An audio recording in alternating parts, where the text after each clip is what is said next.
Presumably you liked spending time with them because you have a lot of livestock, don't you? Yes, I have goats and sheep and cattle and a lot of chickens. You know, these terrible battery farms, which I thoroughly disapprove of. One was going bust the other day, and there were a lot of chickens looking for homes. I already have about 24 chickens, so now I'm up to 36, I think, at last count. It's at least 36. So there's a gang of them out there, and they all think I'm wonderful. So it's like having Tom Jones fans, actually. Very good.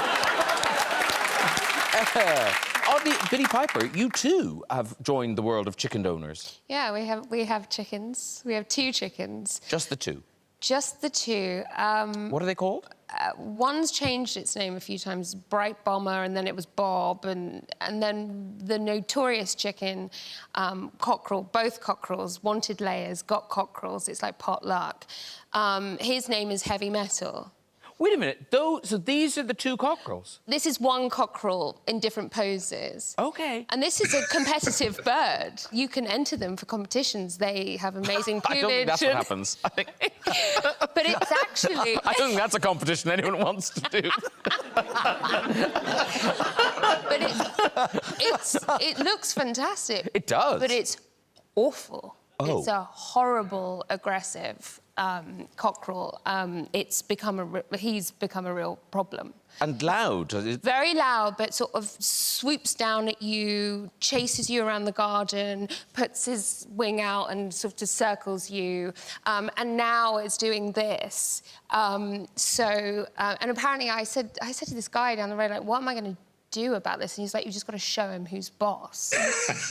But he's so gorgeous. How could you possibly discipline I think he's very frustrated because I think he wanted this competition life.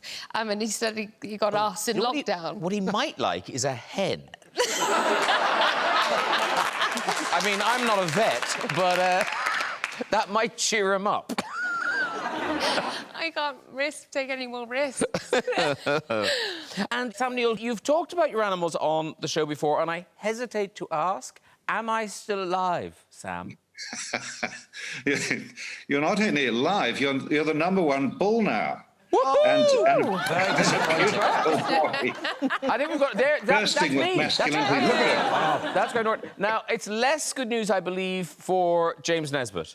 Well, Jimmy Nesbitt. Jimmy served us well, but he got old and very arthritic. Oh, no. And, has he not made it? Is he no longer with us?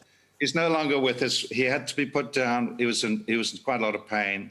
And we gave him an honourable burial down at the end of the farm. A huge grave. I mean, it's the size of a house. Well, it'll take one from me. Wait a minute. You dug a hole for that? Yeah, absolutely. You can't just dig him out. Don't they explode? What? Isn't that a thing? Don't wild... Our animal expert, Andy's asked a question. Does livestock explode after it's expired? Is that urban myth? Or rural myth? It's a very urban myth. I made it up. Jimmy Nesbitt in his prime was something to behold, though, Sam. Is that all right?